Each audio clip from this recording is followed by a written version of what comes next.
어머니의 젖 한 방울은 수미산보다 무겁다는 말이 있습니다. 모자의 깊은 정, 그것이 곧 윤회의 뿌리이기도 합니다. 혹시 생각해 보신 적 있으신가요? 세상 사람들이 그토록 찬양하는 모자간의 진한 사랑이 어쩌면 윤회 속 가장 큰 속박일 수 있다는 것을요. 이것은 과연 위대한 사랑일까요? 아니면 감정 뒤에 숨겨진 족쇄일까요? 모자간의 인연은 어디서부터 시작되어 과연 몇 생에 걸쳐 이어질 수 있을까요? 인과 윤회의 관점에서 보면 모자간의 인연은 전생의 업력에 의해 결정되며 여러 생에 걸쳐 이어질 수도 있습니다. 잡보장경에 기록된 바와 같이 석가모니 부처님께서는 가단차라 비구니가 과거 500생 동안 자신의 어머니였다고 말씀하셨습니다. 하지만 이것이 반드시 정해진 것은 아닙니다. 금생의 이 특별한 인연은 소중히 여겨야 합니다. 지금의 만남은 수많은 인연이 화합한 결과이며 이 생에서 어머니와 자녀는 특정한 업력의 이끌림과 관계의 양식을 갖게 되기 때문입니다. 오늘 영상에서는 부처님의 지혜 속으로 함께 들어가 모자간의 깊은 정 그 이면에 숨겨진 진실을 꿰뚫어 보고자 합니다. 제가 장담하건대 이 진실은 여러분이 가진 가족에 대한 인식을 완전히 뒤엎을지도 모릅니다. 하지만 동시에 생명과 윤회에 대한 새로운 이해의 문을 열어줄 것입니다.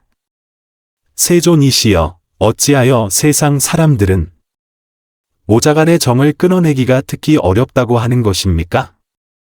오래전 겐지스 강가, 부처님의 지혜가 황금빛 아침 햇살처럼 세상의 안개를 걷어내고 수많은 중생의 마음을 비추고 있었습니다.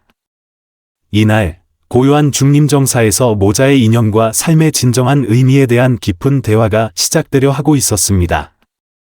그때 온화한 얼굴의 부처님께서는 온몸에서 자비와 지혜의 빛을 발하고 계셨습니다.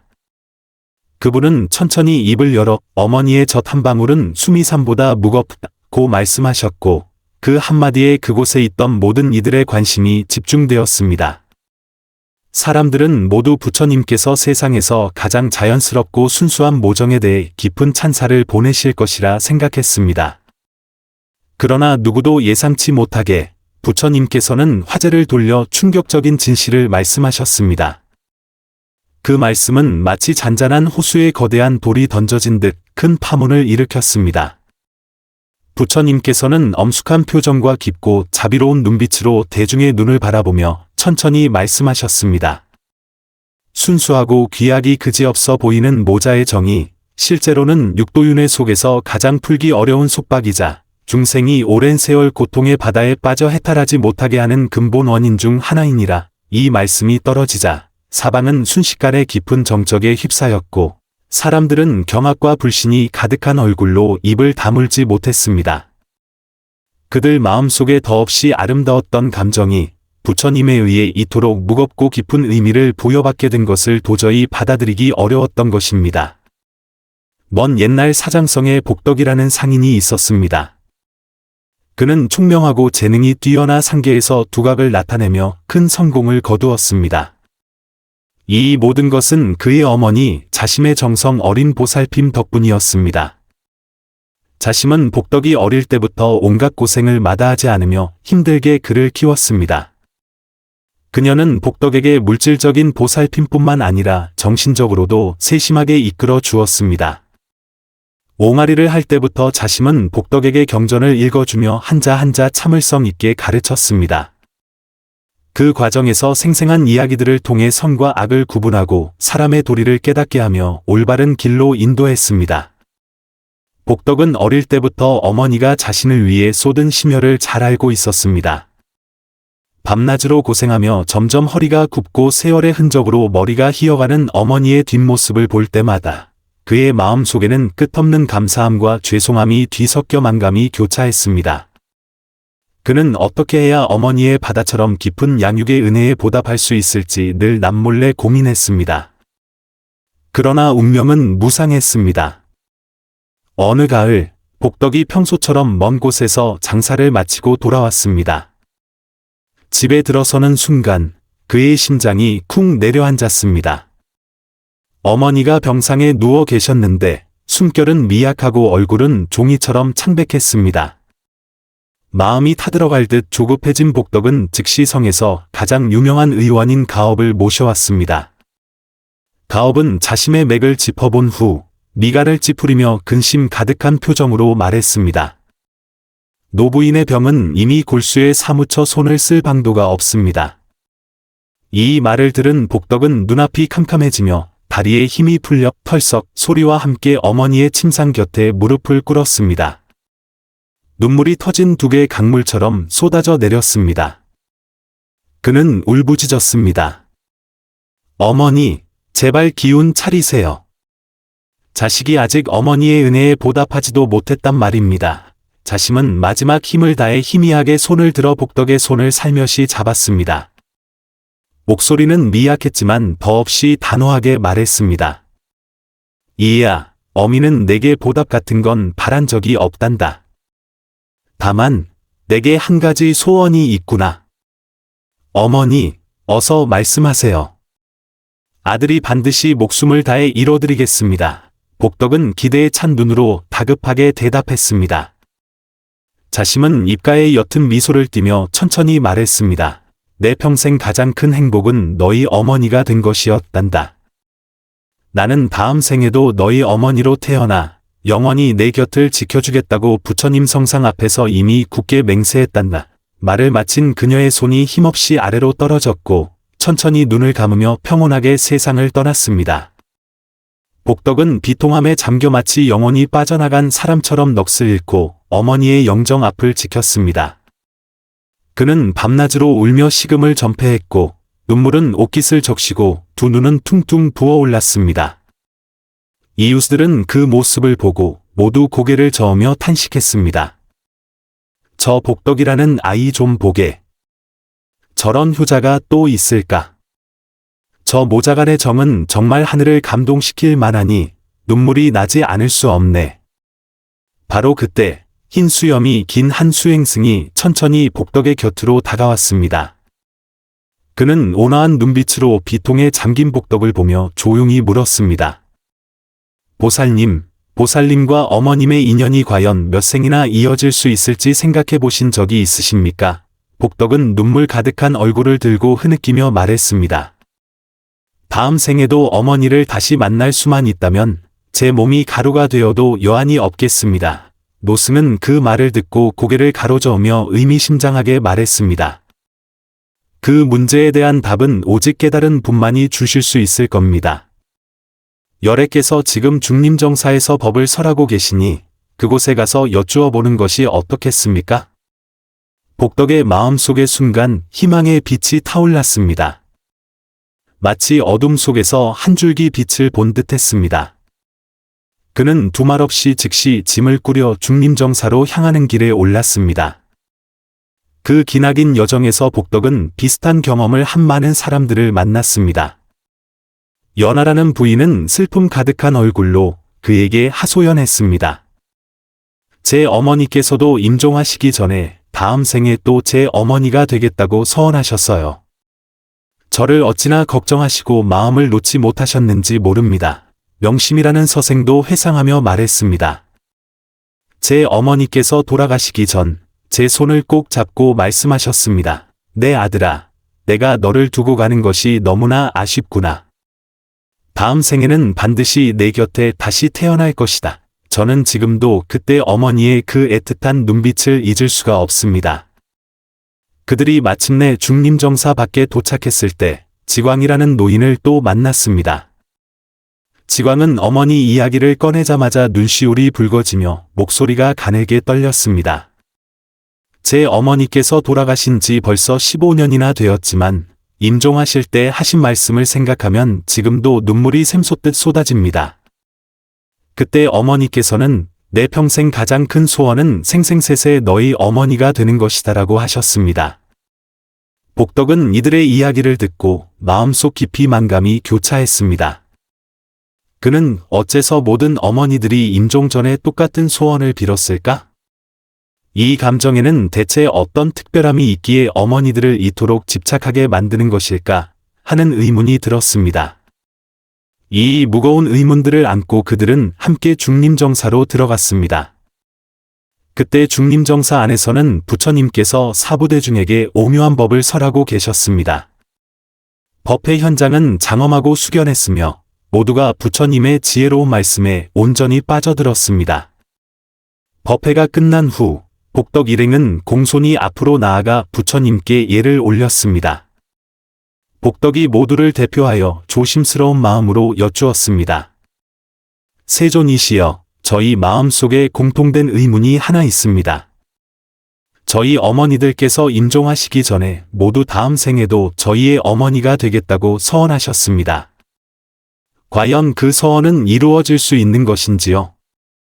모자간의 깊은 정이 정말 다음 생까지 이어질 수 있겠습니까? 부처님께서는 지혜와 자비가 가득한 눈빛으로 그들을 온화하게 바라보며 말씀하셨습니다.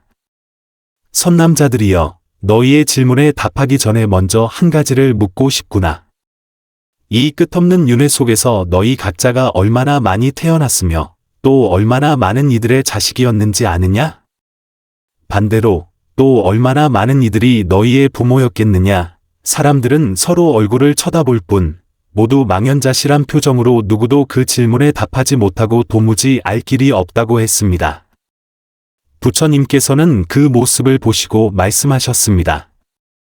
그렇다면 내가 신통력으로 너희의 전생 인연을 보여주리라. 말씀이 끝나자마자 부처님께서 신통을 보이시니 눈앞의 광경이 꿈처럼 변하기 시작했습니다.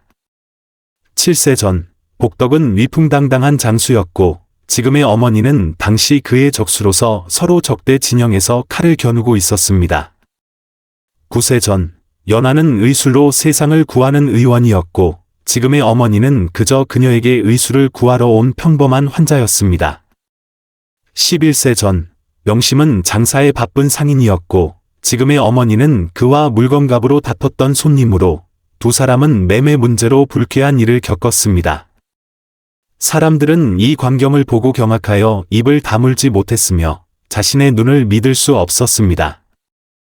그들은 자신과 어머니의 관계가 과거생에 이토록 복잡하고 다양했으며 금생의 깊은 모자 관계와는 너무나도 다르다는 것을 상상조차 해본 적이 없었습니다. 부처님께서는 사람들의 놀란 표정을 보시고 계속해서 말씀하셨습니다.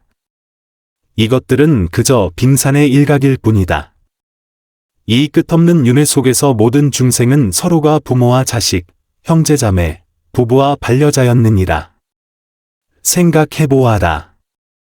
금생에 더없이 가깝고 서로 의지하는 모자 관계라 할지라도 다음 생에는 길에서 마주쳐도 모르는 사이가 되거나 심지어 원수가 되어 서로를 대적하게 될 수도 있느니라. 복덕은 어머니가 임종 시에 빌었던 소원을 떠올리며 큰 충격을 받고 참지 못해 물었습니다. 세존이시여, 그렇다면 어찌하여 저희 어머니들께서는 임종하실 때 그런 소원을 비셨던 것입니까?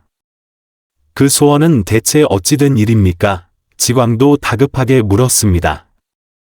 세존이시여, 제 어머니께서 돌아가신 지 벌써 15년이 지났고 저는 늘 다음 생에 다시 뵙기를 고대해왔습니다. 그런데 말씀을 듣고 보니 제가 이런 소원을 가져서는 안 되는 것이었습니까? 도무지 이해할 수가 없습니다. 명심도 의아해하며 물었습니다. 세존이시여, 만약 모자의 정이 다음 생까지 이어질 수 없다면 그 정은 너무나 덧없는 것이 아닙니까? 저희 자식들은 부모님의 길러주신 은혜를 어찌 갚아야 합니까? 참으로 어려운 문제입니다. 연하는 이미 눈물을 펑펑 쏟으며 울면서 말했습니다. 세존이시여, 저는 줄곧 어머니의 임종 전 소원이 저에 대한 깊은 염려와 가장 순수한 모정에서 비롯된 것이라 믿었습니다. 혹 그 소원에 무슨 문제가 있는 것입니까? 정말 혼란스럽습니다. 부처님의 눈빛은 더욱 깊어졌고 표정은 장엄하고 숙연해졌습니다. 그분은 천천히 말씀하셨습니다. 너희가 묻는 것은 실로 지극히 중요한 문제이니라. 어머니들이 임종 전에 빈 그 소원은 바로 윤회 속 가장 비통하고 잔혹한 진실을 드러내고 있다. 이 진실은 단지 너희와 어머니 사이의 인연에 관한 것만이 아니라 중생이 어째서 윤회에 갇혀 끝내 해탈하지 못하는지에 대한 근본 원인과 맞닿아이다. 이 진실을 밝히기 전에 나는 너희에게 반드시 일러두어야겠다. 이 답은 너희의 마음을 갈기갈기 찢어놓을 수도 있다. 왜냐하면 이 답은 모정에 대한 너희의 모든 인식과 이해를 완전히 바꾸어 놓을 것이기 때문이다. 수많은 지혜로운 이들조차 듣고서 눈물을 흘리지 않을 수 없었던 이 진실을 마주할 준비가 진정되었느냐? 사람들은 그 말을 듣고 일제히 털썩 무릎을 꿇었습니다. 눈물은 끊어진 구슬처럼 굴러내려 옷깃을 흠뻑 적셨습니다.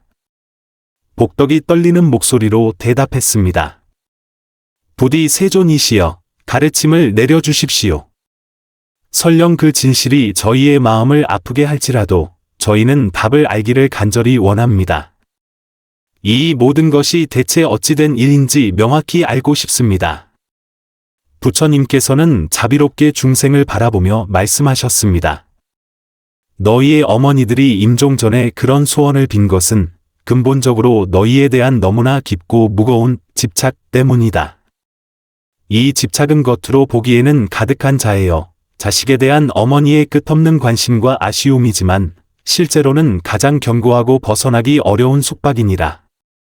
바로 이 집착 때문에 중생이 생사윤회의 고통의 바다에서 영원히 해탈하지 못하고 그 안에 갇혀 끝없이 반복하며 온갖 고통을 받는 것이다. 비유하자면 바닷속 물거품과 같으니라.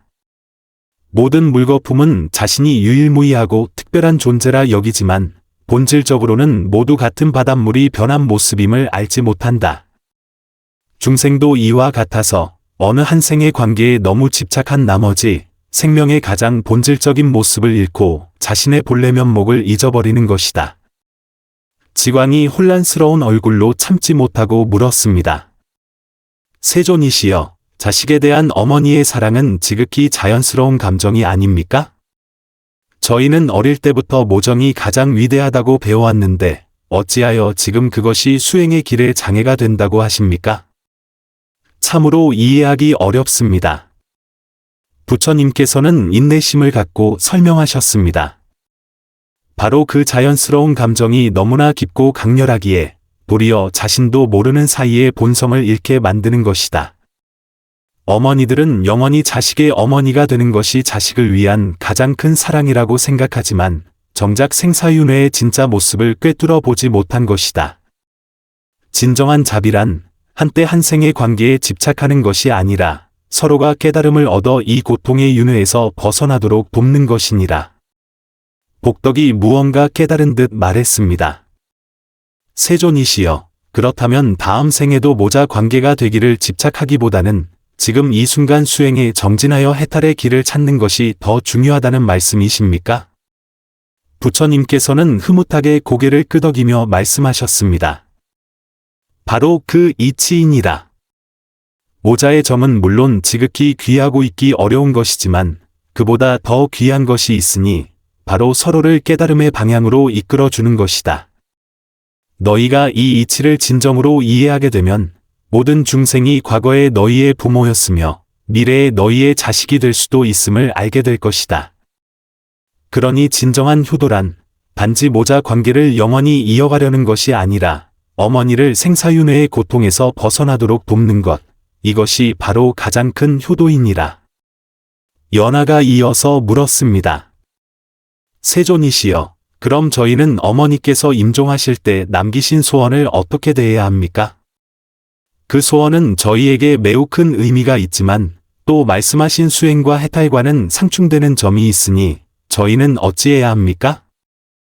부처님께서 잔잔히 미소 지으며 말씀하셨습니다. 나는 너희에게 그 감정을 버리라고 하는 것이 아니라 그것을 승화시키라고 하는 것이다. 이는 마치 시냇물이 바다로 흘러 들어가는 것과 같다. 비록 시냇물은 본래 이름을 잃지만 본질적으로는 여전히 물인 것과 같으니라. 우리가 마음속 집착을 내려놓고 모든 중생이 평등하다는 이치를 진정으로 깨달을 때 이 감정은 넓고 끝없는 자비심으로 승화될 수 있으니 이것이야말로 어머니와 자식이 함께 구원받는 진정한 길이니라. 부처님의 이 가르침을 듣고 그 자리에 있던 모든 이들은 깊은 감동을 받아 눈물을 터뜨렸습니다. 그것은 깨달음의 눈물이자 영혼이 깨어나는 눈물이었습니다. 그들은 마침내 어머니가 임종 전에 빈 소원이 비록 깊은 정을 담고 있는 듯 보이지만 실제로는 생명의 진실에 대한 무지를 반영한 것이었음을 깨달았습니다. 어느 한 생의 모자 관계에 지나치게 집착하는 것이 오히려 서로를 영원히 윤회 속에 깊이 빠뜨려 헤어나오지 못하게 한다는 것을 말입니다. 그 후로 복덕, 연화, 명심, 지광은 크게 깨달음을 얻어 굳은 결심으로 불문에 귀의하여 불법 수행에 전념했습니다. 수행의 길에서 그들은 밖으로 나가 걸식을 할 때마다 노인을 만나면 자신도 모르게 이분들 역시 내 과거생의 부모님이 아니셨을까? 라고 생각하게 되었습니다. 그럴 때마다 그들은 마음속으로 모든 중생에 대해 평등한 자비심을 일으키고 더 이상 피아를 구분하지 않고 모든 일을 차별 없이 대했습니다. 오랜 시간 고된 수행을 거쳐 그들은 마침내 수승한 지혜를 얻어 생명의 진실을 꿰뚫어보고 윤회의 속박에서 벗어나 마음의 해탈과 평안을 얻었습니다. 이 이야기가 드러내는 진실은 우리에게 윤회 속에서 단지 특정한 관계에만 집착한다면 자신을 영원히 생사의 바다에 가라앉게 하여 온갖 고통을 받게 할 뿐이라는 것을 알려줍니다. 오직 이 집착을 내려놓고 평등한 마음으로 모든 중생을 선하게 대하며 친족에 대한 작은 사랑을 모든 중생을 향한 큰 사랑으로 확장할 때 우리는 비로소 진정한 해탈을 얻고 마음의 영원한 평안을 찾을 수 있습니다. 이것이야말로 어머니에 대한 가장 큰 은혜 갚음이자 자기 자신을 위한 영원한 행복의 밝은 길을 찾는 것입니다. 현실 속에서 우리 모두는 깊은 감정적 유대를 맺고 살아갑니다. 특히 모자의 정은 세상에서 가장 소중한 감정 중 하나입니다. 그러나 부처님의 이 가르침은 우리에게 새로운 시각으로 이 감정을 바라보게 합니다. 이는 우리에게 감정의 겉모습에 미혹되지 말고 생명의 참된 의미를 깊이 탐구하라고 일깨워줍니다. 우리가 특정 관계에 대한 집착을 내려놓고 더 넓고 자비로운 마음으로 모든 중생을 대할 때 우리는 자신의 마음을 승화시킬 수 있을 뿐만 아니라 진정으로 친족과 모든 중생에 대한 큰 사랑과 구원을 실현할 수 있을 것입니다. 아마도 이것이 바로 부처님 지혜의 심오한 의미일 것입니다. 그것은 마치 밝은 등불처럼 우리가 나아갈 길을 비추고 우리를 깨달음과 해탈의 저편으로 이끌어 줍니다. 여러분의 생각을 댓글로 자유롭게 공유해주세요. 오늘 영상이 마음에 드셨다면 좋아요와 구독, 그리고 알림 설정까지 잊지 마세요. 우리 함께 부처님의 지혜를 탐구하며 더 자유로운 삶을 살아가요. 그럼 다음 영상에서 다시 뵙겠습니다.